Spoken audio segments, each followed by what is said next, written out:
Le 29 mars 1934, l'administration tchécoslovaque lançait un avis de recherche envers le dénommé Kafka František, juriste de son État, pour vérification de validité de son sursis militaire. Or, l'enquête a établi que le recherché reposait depuis 10 ans déjà au cimetière juif de Prague, sa ville natale. Je suis de pierre, je suis ma propre pierre tombale, avait noté dans son journal des années auparavant l'homme inconnu non seulement des autorités militaires tchèques, mais également du monde des lettres, à part un petit cercle de fidèles, amis de jeunesse pour la plupart.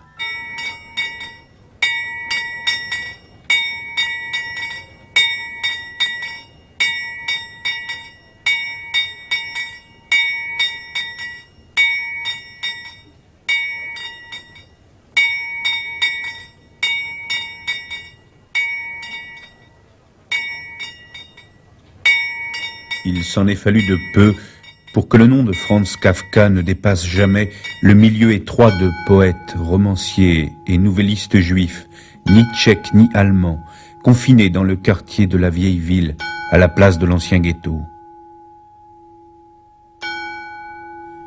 Tout au long de sa vie, Kafka brûlait tout ce qui ne trouvait pas grâce à ses yeux, qu'il appelait ses griffonnages odieux, et demanda à 2 reprises à son admirateur, confident et ami Max Brod, de détruire après sa mort tous ses écrits, à l'exception de quelques nouvelles déjà éditées. Fallait-il transgresser son vœu? Fallait-il publier tout, des œuvres majeures aux notes insignifiantes, aux lettres les plus intimes? Aujourd'hui, ce débat est dépassé. Il reste que personne ne connaîtrait son œuvre sans la volonté de Max Brod. Vielleicht darf ich bei dieser Gelegenheit auf eine Sache zu sprechen kommen, die mir immer nachgeht, wenn es Sie interessiert. Ja. Das ist diese Legende, dass Kafka mich auf dem Totenbette gebeten habe, seine Manuskripte zu verbrennen. Wir hatten auch eine Diskussion darüber und da sagte ich, wenn du dir einbildest, dass ich deine Werke wie ein Henker verbrennen werde, so irrst du dich, damit musst du einen anderen betrauen. Ja. Also ich habe das abgelehnt. Les parents de Franz font publier des faire-part dans les journaux allemands et tchèques de Prague. À Berlin, Vienne, pas une ligne. Seule Milena Jesenska, sa traductrice, amie et amante tchèque, signe un article en forme d'épitaphe. Avant-hier est mort au sanatorium de Kirling, à côté de Vienne, le docteur Franz Kafka, un écrivain allemand qui vivait à Prague. Peu de gens le connaissaient ici, car il allait seul son chemin, plein de vérité, effrayé par le monde peuplé de démons invisibles qui déchirent et anéantissent l'homme sans défense. Il était timide, inquiet, doux et bon, mais ses livres, les plus importants de toute la jeune littérature allemande, sont cruels et douloureux. Ils décrivent les horreurs de l'incompréhension, de la faute innocente parmi les hommes. C'était un artiste et un homme qui voyait le monde si clairement qu'il ne pouvait pas le supporter et qu'il lui fallait mourir pour ne pas faire de concessions comme les autres. Qui était alors l'auteur du procès, du château, de la métamorphose? Qui était cet homme aux signatures multiples, citoyen de nulle part, exilé de partout? Il voulait être juif, mais ne savait pas comment. Il désirait ardemment l'amour et le fuyait. À peine une ligne écrite, il la raturait. Aspirant au bonheur, mais heureux dans le malheur, éternel indécis, il s'est créé un monde à lui où le rêve et la fantaisie deviennent réalité, et la réalité devient farce ou cauchemar. Je crois que c'est ce qui s'est passé en littérature de plus essentiel dans l'époque moderne. Parce que c'est un écrivain, c'est exceptionnel, je n'en connais pas d'autres cas, qui a vraiment vécu en lui-même, intérieurement, profondément, tout ce qui allait se passer dans le monde. C'est-à-dire qu'il a, dirait un psychanalyste, introjecté tout ce qui pouvait encore arriver parce qu'il l'a vécu par avance. En ce sens, si vous voulez, il est inépuisable. Prague, au croisement de 2 siècles, 2 religions et des chemins de l'Europe. Le vieux ghetto n'est pas encore rasé. Et c'est là, près de la synagogue aux 2 cadrans, que s'établit Hermann Kafka, juif et, comme l'indique son nom qui veut dire chouka, tchèque. Mais l'homme, issu du milieu paysan le plus modeste, n'aspire qu'à une chose, la réussite sociale, et croit que pour y arriver dans la vieille monarchie des Habsbourg, il faut être ou paraître allemand. Le petit marchand ambulant oublie sa langue maternelle et cherche à se faire admettre dans les milieux de la bourgeoisie commerçante, juive et allemande. C'est là qu'il rencontre Julie Levy, fille de brasseur qui deviendra sa femme, et lui donnera, outre un fils, Franz, la possibilité d'ouvrir un magasin d'articles de mode et de vivre dignement dans une maison bourgeoise au cœur de la vieille ville.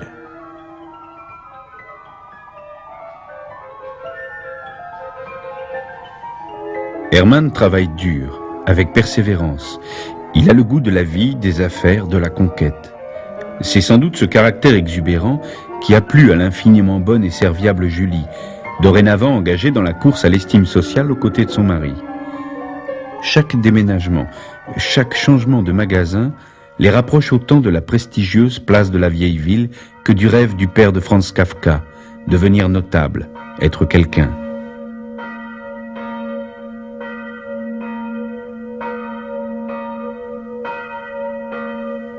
À la fin du siècle, la famille Kafka emménage dans une demeure moyenâgeuse à côté de l'hôtel de ville. C'est de là que Franz va à l'école communale allemande, ses parents tenant à l'élever de même que ses trois sœurs, Ellie, Vali et Otla, dans l'esprit et la culture germanique. Le jeune Franz se sait déjà différent des autres, différent surtout de son père, qu'il craint, aime et déteste, comme il s'en expliquera des années plus tard dans sa lettre au père, missive jamais remise à son destinataire. Très cher père, tu m'as demandé récemment pourquoi je prétends avoir peur de toi. Comme d'habitude, je n'ai rien su te répondre, en partie justement à cause de la peur que tu m'inspires, en partie parce que la motivation de cette peur comporte trop de détails pour pouvoir être exposée oralement avec une certaine cohérence. Si tu résumes ton jugement sur moi, il s'ensuit que ce que tu me reproches n'est pas quelque chose de positivement inconvenant ou méchant, à l'exception peut-être de mon dernier projet de mariage, mais de la froideur, de la bizarrerie, de l'ingratitude. J'aurais été heureux de t'avoir comme ami, comme chef, comme oncle, comme grand-père, même, encore qu'avec plus d'hésitation, comme beau-père. Mais comme père, tu étais trop fort pour moi. Grâce à ton énergie, tu étais parvenu tout seul à une si haute position que tu avais une confiance sans borne dans ta propre opinion. De ton fauteuil, tu gouvernais le monde. Ton opinion était juste, tout autre était folle, extravagante, anormale, mais chouguet. Et avec cela, ta confiance en toi était si grande que tu n'avais pas besoin de rester conséquent pour continuer à avoir raison. Tu étais capable, par exemple, de pester contre les Tchèques, puis contre les Allemands, puis contre les Juifs, et ceci non seulement à propos de points de détail, mais à propos de tout. Et pour finir, il ne restait plus rien en dehors de toi. À la maison, je te voyais surtout au repas, et la plus grande partie de ton enseignement consistait à m'instruire dans la manière de se conduire convenablement à table. Comme tu avais un puissant appétit et une propension particulière à manger tout très chaud, rapidement et à grandes bouchées, il fallait que l'enfant se dépêchât. Il régnait à table un silence lugubre, entrecoupé de remontrances. « Mange d'abord, tu parleras après !» Ou bien « Plus vite, plus vite, plus vite !» Ou bien « Tu vois, j'ai fini depuis longtemps. » Tu as touché plus juste en concevant de l'aversion pour mon activité littéraire, ainsi que pour tout ce qui s'y rattachait et dont tu ne savais rien. Là, je m'étais effectivement éloigné de toi tout seul sur un bout de chemin, encore que ce fût un peu à la manière du ver, qui, le derrière écrasé par un pied, cède du devant de son corps pour se dégager et se traîner à l'écart. J'étais en quelque façon hors d'atteinte, je recommençais à respirer. Exceptionnellement, la répugnance que tu ne manquas pas de montrer d'emblée, pour mon activité littéraire comme pour le reste, me fut agréable. Ma vanité, mon ambition, avaient certes à souffrir de l'accueil devenu célèbre parmi nous que tu faisais à mes livres. Pose-le sur la table de nuit. A tento citát se v rodině uchovává doteďka. Když je někomu něco velice, docela lhostejné, úplně šmafu, tak si říká, polož to na noční stolek. No, jak to ve skutečnosti... Myslím, že dědeček nikdy si nemyslel, že spisovatelství je obor, který by člověka šlechtil, že spisovatelství je obor, který by se měl a mohl zabývat jeho milovaný syn. Předpokládal pořád, že ten syn se nějak schopí a udělá kariéru buď jako úředník, nebo jako podnikatel.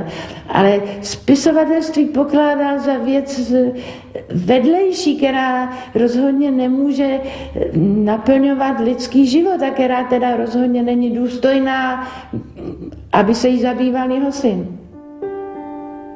Dans mes livres, il s'agissait de toi. Je ne faisais que m'y plaindre de ce dont je ne pouvais me plaindre sur ta poitrine. C'est un adieu que je te disais, un adieu intentionnellement traîné en longueur, mais qui, s'il m'était imposé par toi, avait lieu dans un sens déterminé par moi. Ce qui a été pressentiment dans mon enfance, espoir plus tard, et plus tard encore bien souvent désespoir, a régné sur toute ma vie en empruntant ton visage. C'est de la littérature. Non, c'est de la littérature parce que là, encore une fois, il se tient strictement à la situation qu'il crée lui-même. Là, il crée la situation entre lui et ce père mythique qu'il connaît, c'est vrai aussi, et qu'il invente en partie, qu'il a inventé dans son enfance et qu'il continue d'inventer. C'est donc une situation, pour ainsi dire, romanesque déjà. Et là, c'est vraiment la littérature.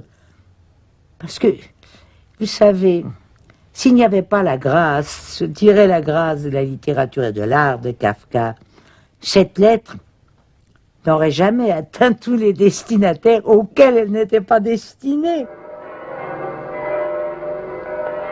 Prague et Kafka et Prague. L'ère de l'ancienne capitale des rois de Bohême, carrefour moyenâgeux d'astrologues, d'alchimistes et d'architectes de génie, a dû pénétrer plus que tout autre le jeune Franz à la sensibilité déjà écorchée. Comme à son père, il lui porte amour et haine. Toute sa vie, il cherchera à s'en échapper, comme l'ont fait ses contemporains Rilke, Werfel, Meyerinck. Franz ne réussira jamais. Tout jeune, il écrit à un ami « Prague nous tient, toi et moi.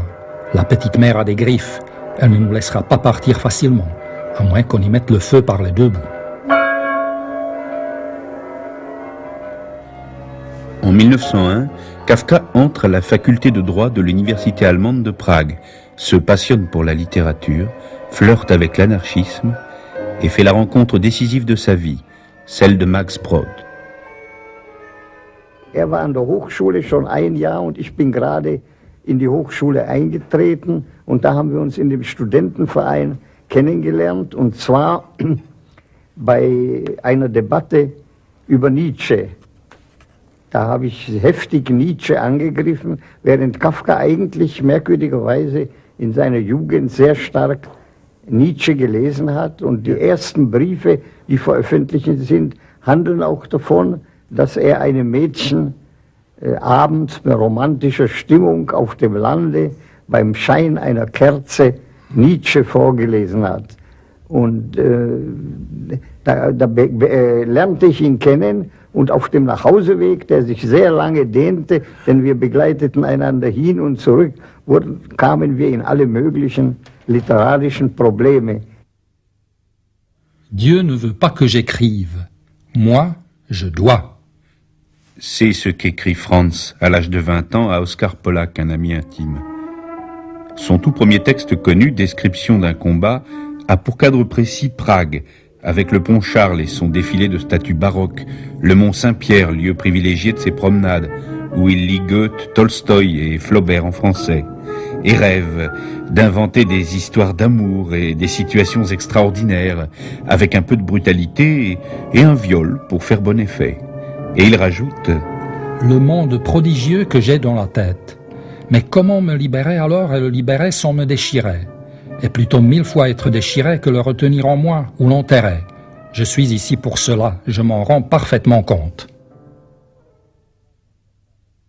Avec quelques amis, Kafka entreprend ses premiers voyages, ses premières fugues, en Suisse, à Paris, en Italie, d'où il rapporte une sorte de grand reportage consacré à l'exhibition des aéroplanes à Brescia, et qui paraîtra à Prague le 29 septembre 1909. C'est la deuxième fois et toujours sur l'insistance de Max Brod que Kafka publie un écrit, après un extrait de la description d'un combat dans la revue Hyperion. 1910, l'année de la comète Halley. Les gens se bousculent autour des télescopes dans les rues de Prague. Kafka écrit « Il faut que chaque jour, une ligne en moins soit braquée contre moi, comme on braque en ce moment le télescope sur la comète. » Ainsi, il décide de tenir régulièrement un journal, où il consigne non seulement le cours de sa vie, ses pensées intimes et ses réflexions, mais aussi des esquisses de toute son œuvre, accompagnées de dessins, de croquis, de gribouillages, qui, s'ils ne prouvent pas un talent évident, démontrent l'acuité d'un observateur minutieux, à l'humour parfois féroce. Docteur en droit, Kafka doit effectuer un stage obligatoire d'1 an au tribunal de la ville de Prague.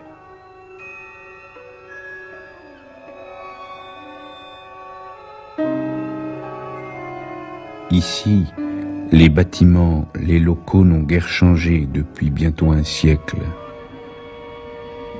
C'est dans ces mêmes couloirs, ces mêmes escaliers, que le stagiaire Kafka portait des dossiers d'un bureau à l'autre, d'un étage à un autre, croisé des dizaines de clercs, d'avocats et de justiciables soucieux.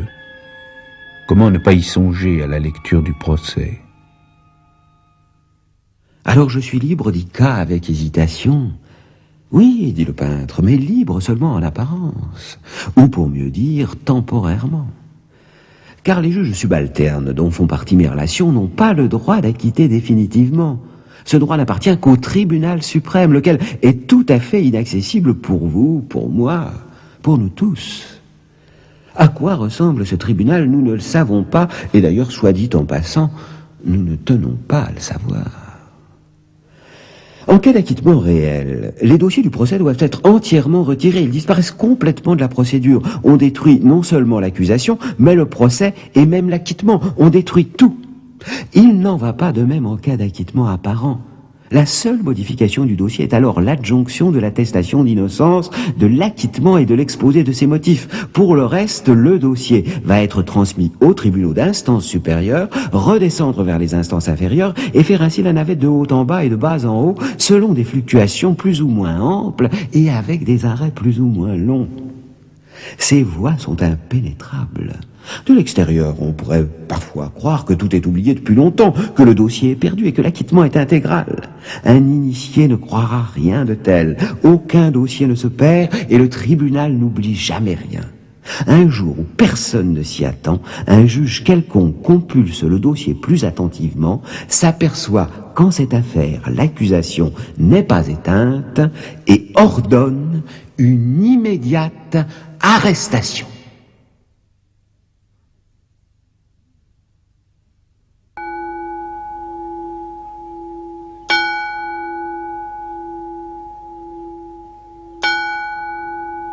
Les quartiers malfamés de Prague sont à 2 pas de la maison paternelle. De bar en cabaret, les fugues nocturnes de France sont autant les recherches désespérées d'un bras auquel on puisse s'accrocher que les tentatives d'assouvir les désirs et les tourments de la chair. Il écrit à son ami Brod : « Mon cher Max, mes besoins de contacts humains étaient si grands que je suis allé hier à l'hôtel avec une putain. Tout était charmant, excitant et abominable, et j'étais à vrai dire heureux que tout cela ne soit pas encore plus abominable, encore plus dégoûtant. » La fameuse photo de l'écrivain au chapeau a été censurée, coupée. Voici le cliché d'origine. Après un bref passage dans une compagnie d'assurance italienne, où Kafka rêve de voyages et de nominations en pays exotiques, il obtient un emploi confortable aux assurances ouvrières de Prague, qu'il ne quittera qu'au stade ultime de sa maladie. Sa vie est à présent parfaitement réglée.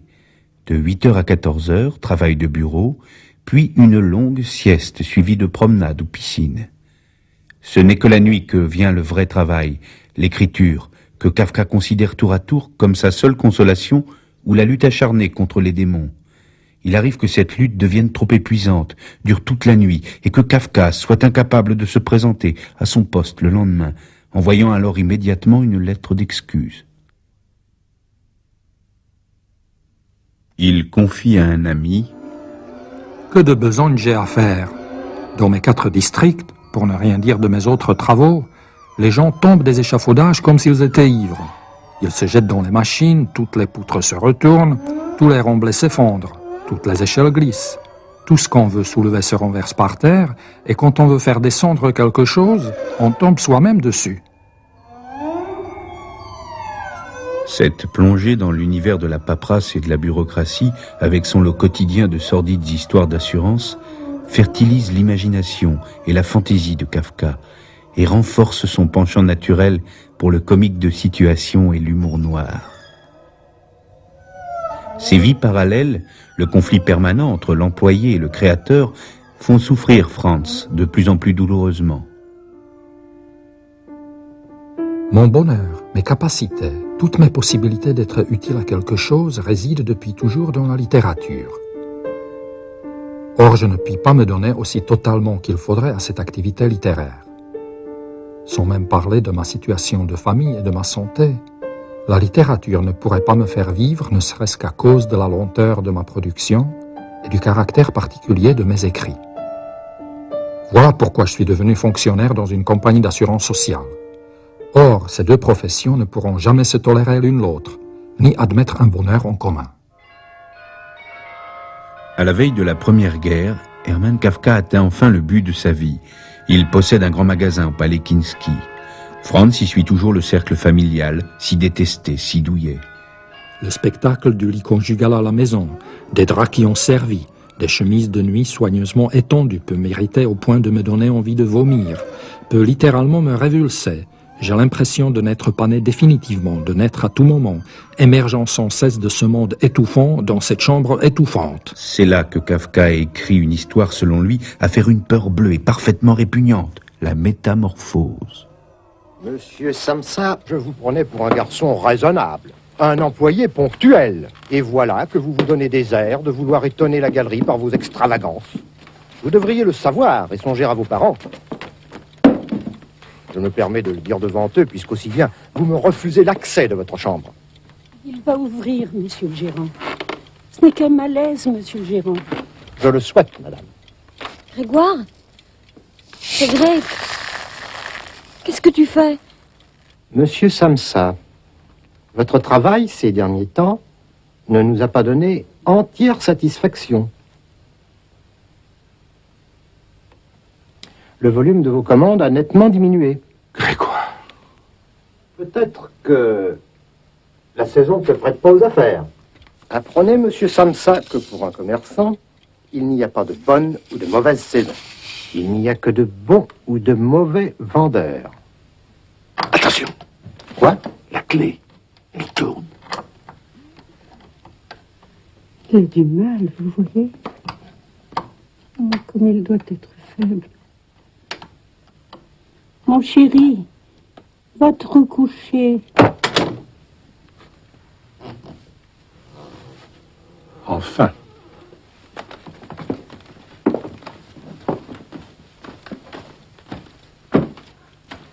Regardez comme il est consciencieux, monsieur le gérant.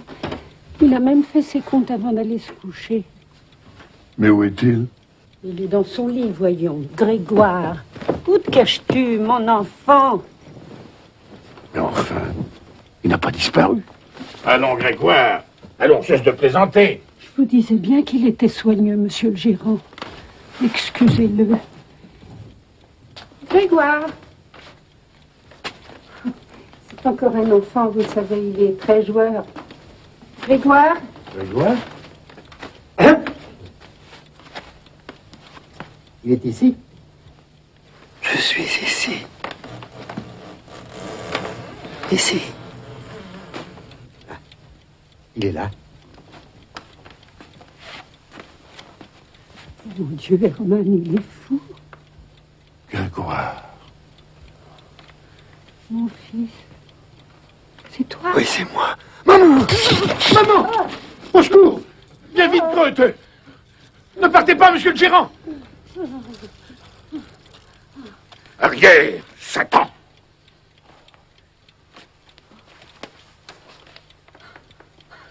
Non, fais attention.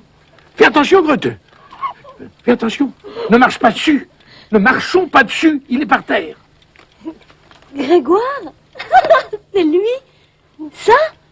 Mon fils. Mon fils. Ah!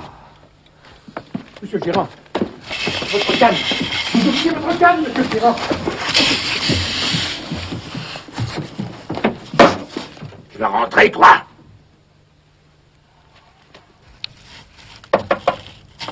Avec tes fantaisies, nous voilà dans une drôle de situation.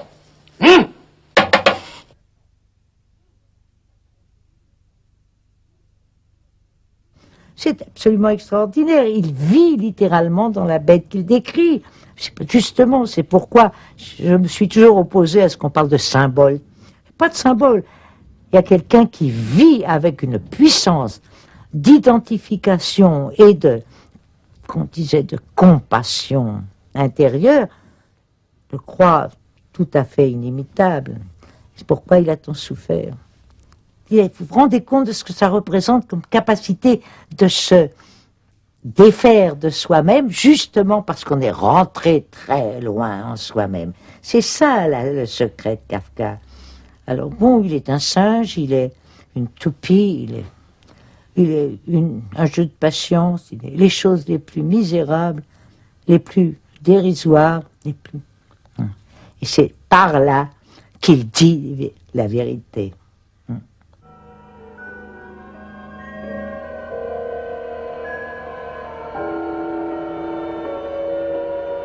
Le monde chrétien et le monde juif cohabitent étroitement à Prague, comme ils cohabitent dans l'esprit de Franz Kafka.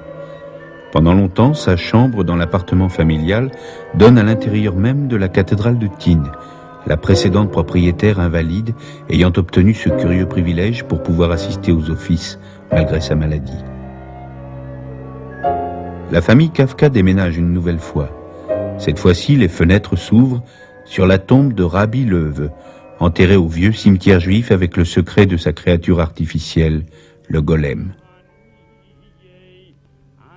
Suivant les cours de catéchisme obligatoires à l'école, le jeune Kafka n'est que peu marqué par le judaïsme dans son enfance, le désir d'ascension sociale de son père excluant toute pratique trop orthodoxe et stricte de la religion. Ce n'est qu'au hasard d'une rencontre de comédiens juifs, pieux et pauvres, que Kafka découvre le judaïsme authentique. Plus tard influencé par quelques amies juives, il rêvera même d'aller en Palestine et reprochera à son père son judaïsme timoré et mondain dans la fameuse lettre. Tu allais au temple environ 4 fois par an. Tu étais à tout le moins plus proche des indifférents que des convaincus. Tu t'acquittais patiemment de la prière comme on accomplit une formalité, et tu m'as bien souvent rempli de stupéfaction en me montrant dans ton livre le passage qu'on était en train de lire. Pour le reste, une fois que j'étais à l'intérieur, c'était là le principal. Je pouvais me fourrer où bon me semblait. Je passais donc à bâiller et à rêvasser ces heures interminables, et je ne me suis autant ennuyé, je crois, que plus tard, pendant les leçons de danse. Mais à part cela, rien ne venait troubler sérieusement mon ennui, si ce n'est la bar mitzvah qui, ne demandant qu'un ridicule effort de mémoire, n'aboutissait qu'à un ridicule succès d'examen, ou encore les petits événements sans importance qui te concernaient. Ainsi, par exemple, le moment où tu étais appelé à la Torah et où tu te tirais à ton honneur de cette épreuve, à mon sens, exclusivement mondaine. Franz continue à être dévoré par l'écriture. À court d'inspiration, il est capable de décrire sur plusieurs pages sa table de travail dans les moindres détails. En ce moment, j'éprouve le vif désir de faire sortir de moi tout mon état d'angoisse par le moyen de l'écriture. Et de même que cette angoisse vient du profond de moi-même, de la faire entrer dans la profondeur de papier, de la décrire de telle manière que je puisse assimiler entièrement cet écrit à moi-même. Kafka écrit le verdict et publie le soutier, le début d'un futur roman, l'Amérique, suivi de contemplation, dédié à mademoiselle Felice Bauer, rencontrée chez Max Brod. C'est le début d'une liaison tumultueuse à distance, où en plusieurs centaines de lettres, de fiançailles et de ruptures, Kafka se torture impitoyablement, se déchire, sans pourtant épargner les jeunes filles. Le vrai objet de ma peur, c'est que je ne pourrai jamais te posséder. Que dans le meilleur des cas, je devrais me contenter, tel un chien éperdument fidèle, de baiser la main que tu m'abandonneras distraitement, ce qui ne sera pas de ma part un signe d'amour, mais le signe du désespoir de l'animal condamné au mutisme et à une distance éternelle. Que je serai assis à ton côté et que, comme il est déjà arrivé, je sentirai près de moi le souffle vivant de ton corps, tout en étant plus éloigné de toi au fond que je ne le suis maintenant dans cette chambre. Que je passerai devant le monde entier avec toi, uni à toi en apparence et te donnant la main, mais que rien de tout cela ne sera vrai. Désirant ardemment le mariage et la vie de famille, Kafka était en réalité saisi de terreur chaque fois que ce désir menaçait de devenir réalité. Voilà comment il tente de justifier la première rupture au père de Felice. Comme je ne suis rien d'autre que littérature, que je ne peux et je ne veux pas être autre chose, mon emploi ne pourra jamais m'exalter, mais pourra fort bien me détraquer complètement. Je ne suis pas loin de l'être. Des états nerveux de la pire espèce me dominent sans cesse, et cette année, marquée par les soucis et les tourments que me cause mon avenir et celui de votre fille, a définitivement prouvé mon absence de résistance. Vous pourriez me demander pourquoi je ne renonce pas à mon emploi et pourquoi, puisque je n'ai pas de fortune, je n'essaie pas de vivre de mes travaux littéraires. À cela, je ne peux que faire une réponse lamentable, à savoir que je n'en ai pas la force. Dès lors, placez-moi en face de votre fille, de cet être sain, gai, naturel, robuste.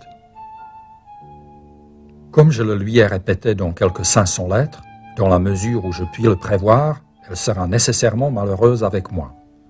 Je suis un être renfermé, taciturne, insociable, insatisfait, sans pouvoir toutefois qualifier ce caractère de malheur pour moi, car il n'est que le reflet de mon but.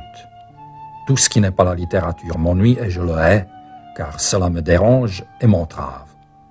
Un mariage ne pourrait me changer, pas plus que mon emploi ne peut le faire. En 1914, le bruit des armes commence à gronder aux confins de la monarchie vieillissante. Le 2 août, Kafka note dans son journal « L'Allemagne a déclaré la guerre à la Russie. Après-midi, piscine. » Un peu plus tard, Hotla, sœur préférée de Franz, loue une chambre dans la ruelle d'Or pour s'y retrouver avec l'homme qui allait devenir son mari. Comme à Franz, l'ambiance familiale lui pèse et elle propose à son frère de venir s'y réfugier pour travailler. C'est donc là, à l'ombre de la cathédrale, dans une maison habitée jadis par des alchimistes faiseurs d'or et d'élixirs de vie, que Kafka écrit la nouvelle « Devant la loi », future partie maîtresse du procès.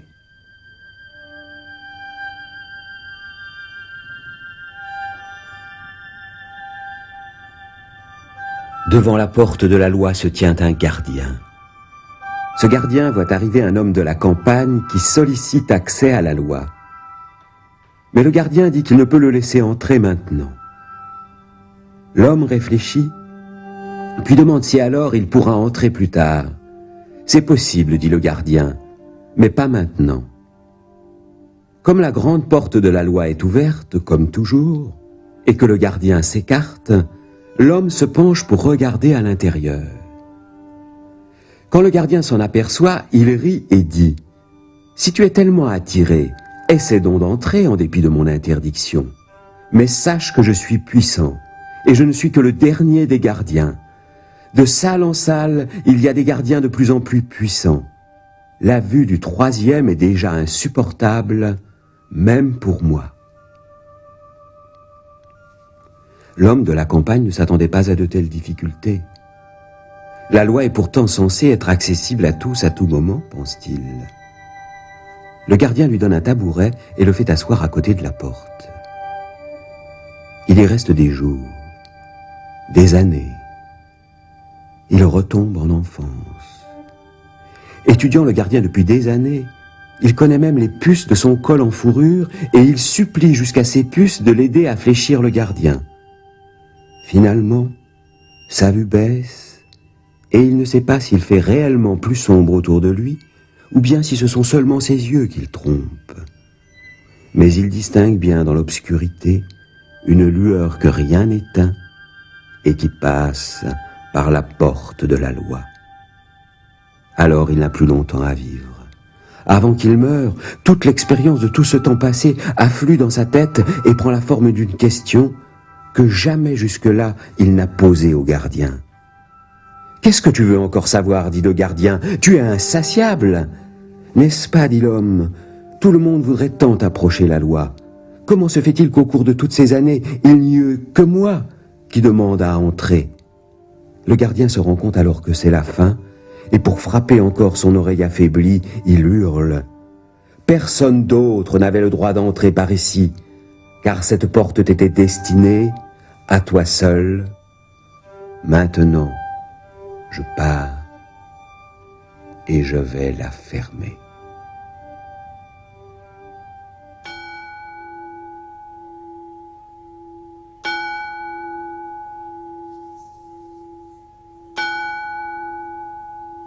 L'horloge de la vie de Franz Kafka, de plus en plus épuisée par l'écriture nocturne et le désordre amoureux, avance inexorablement.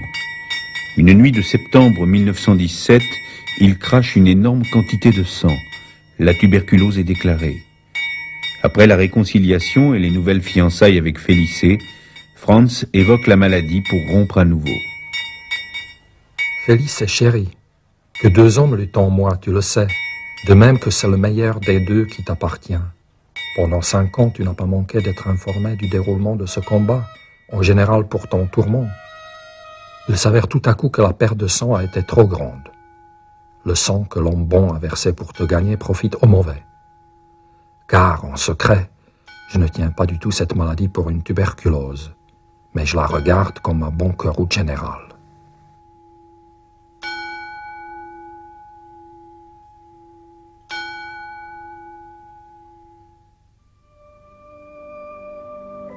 En 1920, Milena Jesenska, une journaliste tchèque, écrit à Kafka pour lui demander l'autorisation de traduire sa nouvelle « Le Soutier ». Kafka a alors 36 ans, Milena 23, mais toute une vie tumultueuse derrière elle. Patriote tchèque, féministe, socialiste, elle est l'égérie des milieux littéraires à Vienne.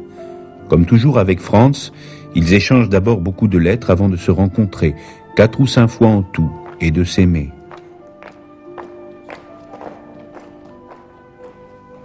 Nous sommes tous en apparence capables de vivre, parce que nous avons eu un jour ou l'autre recours au mensonge, à l'aveuglement, à l'enthousiasme, à l'optimisme, à une conviction ou à une autre, au pessimisme ou à quoi que ce soit. Mais lui est incapable de mentir, tout comme il est incapable de s'enivrer. Il est sans le moindre refuge, sans asile. C'est pourquoi il est exposé là où nous sommes protégés. Il est comme un homme nu au milieu de gens habillés.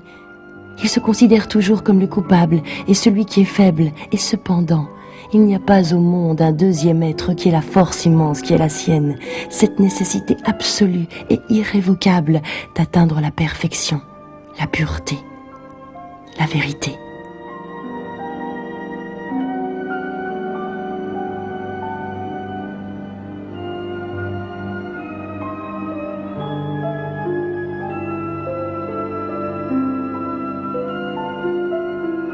Kafka publie La colonie pénitentiaire, Un artiste de la faim, écrit Un médecin de campagne et La lettre au père.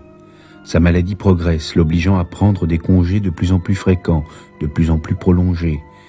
À nouveau, il trouve le calme et le réconfort auprès d'Otla, sa petite sœur, installée à la campagne. Pour Franz, c'est la découverte du monde des paysans et des bûcherons, de la vie dans les chaumières et à l'ombre du château. Le château qui deviendra le titre de son dernier roman. En 1923, lors d'un séjour sur la Baltique, Kafka connaît Dora Diman, une jeune fille à l'éducation acidique. Elle a 20 ans. C'est un sursaut incroyable pour l'homme fatigué, miné par la maladie. Sentant peut-être sa fin proche, Kafka décide de fuir Prague, de se libérer de la proximité protectrice de ses parents et s'installe avec Dora à Berlin. Malgré la misère, il y connaît des moments d'intense bonheur, écrivant beaucoup. Mais en avril 1924, Kafka doit être transporté d'urgence en sanatorium. Milena, alertée, inquiète, écrit à Max Brod. Je sais, avec certitude, qu'aucun sanatorium ne parviendra à le guérir. Franck ne peut pas vivre. Franck n'a pas la capacité de vivre. Franck ne sera jamais en bonne santé. Franck va bientôt mourir. Les dernières semaines de la vie de Kafka sont un abominable calvaire qu'il s'efforce pourtant de cacher à ses parents. Dora ne l'abandonne ni jour ni nuit, reprend de plus en plus souvent la plume pour terminer ses cartes et ses lettres. Parfois, elle demande l'envoi d'un manteau ou d'une couverture supplémentaire. Kafka ne peut plus parler. Voici ces dernières lignes écrites la veille de sa mort. Mes très chers parents, ce serait merveilleux d'être à nouveau ensemble, mais je ne suis pas encore très beau à voir. La fièvre n'a pas vraiment baissé et je me sens un peu faible. Ajoutez-y que je ne peux que chuchoter et encore pas souvent. Et vous conviendrez, mes très chers parents, qu'il est préférable d'ajourner votre visite. Je lui prends la lettre. C'était pour lui un véritable exploit. Encore quelques lignes qui semblent très importantes tellement il supplie. Ces lignes importantes, Kafka ne les écrira pas. Il meurt le 3 juin 1924. Après cette dernière fugue, son corps retournera à Prague pour y demeurer à jamais. Kafka, l'auteur méconnu, mort, le mythe Kafka peut naître. Les puissances diaboliques qu'il redoutait voient le jour, se déchaînent sur l'Europe, voilant son pays de noir d'abord, de rouge ensuite. Engagée dans la résistance, Milena, arrêtée, meurt à Ravensbrück. Les 3 sœurs de Franz disparaissent dans les camps. Quel aurait été le sort de Kafka si la tuberculose ne l'avait tué? Kafkovic rodiny ze širokého příbuzenstva bylo deportováno do německých koncentračních táborů 45 lidí a nevrátil se nikdo. Moje maminka zahynula v Osvětimi a tady v Československu jsem válku přežila jenom já a moje sestra. A to jenom z toho důvodu, že tatínek nebyl žid, takže já a moje sestra jsme byli míšenky takzvané a v té etapě jsme nebyli na řadě. En 1948, le coup de Prague est déclenché par les dirigeants communistes de la maison même où Hermann Kafka tenait son commerce, place de la Vieille Ville. L'écrivain juif, mis à l'index par les nazis, est déclaré l'ennemi du socialisme, symbolisé par la gigantesque statue de Staline qui écrase dorénavant le paysage, cher à l'écrivain pragois.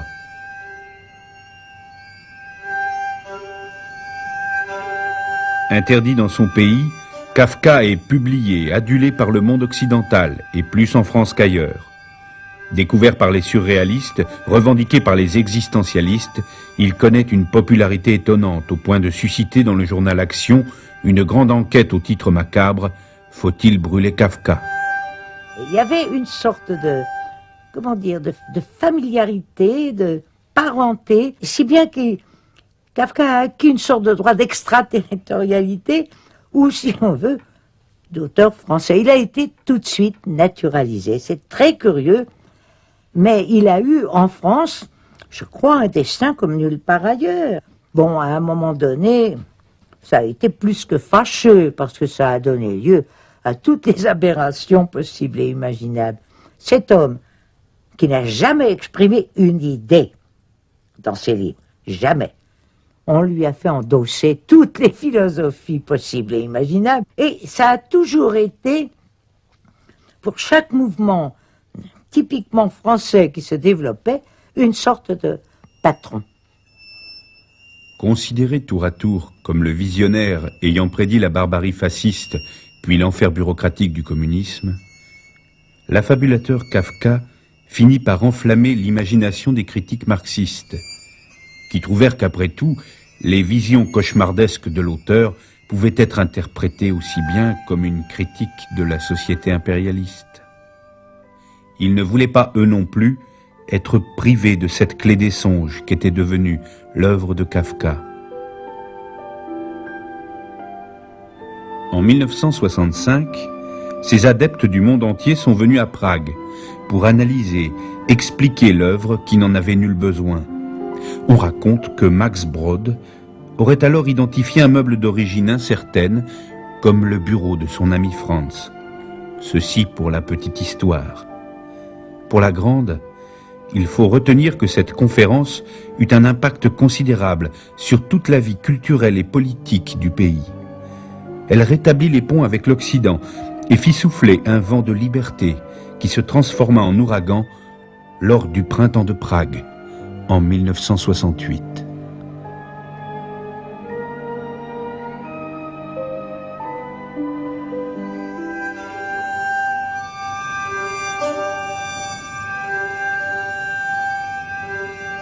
Avec l'arrivée des chars russes, les fantômes d'un passé qu'on croyait disparu revenaient plus fort que jamais. Il faut alors attendre qu'en Russie, glasnost et perestroïka revendiquent les mêmes principes, les mêmes libertés que dans le pays de Kafka 20 ans auparavant. On connaît la suite qui a changé la face du monde. Pour revenir à Kafka, il semble que malgré tout c'était un homme joyeux. Il est même prouvé qu'en lisant le procès à ses amis, il riait d'un rire irrésistible et contagieux. Espérons que ce savoir, même indirectement l'auteur d'une histoire, de l'histoire aboutissant à la chute du mur et du totalitarisme en Europe, le ferait rire aussi.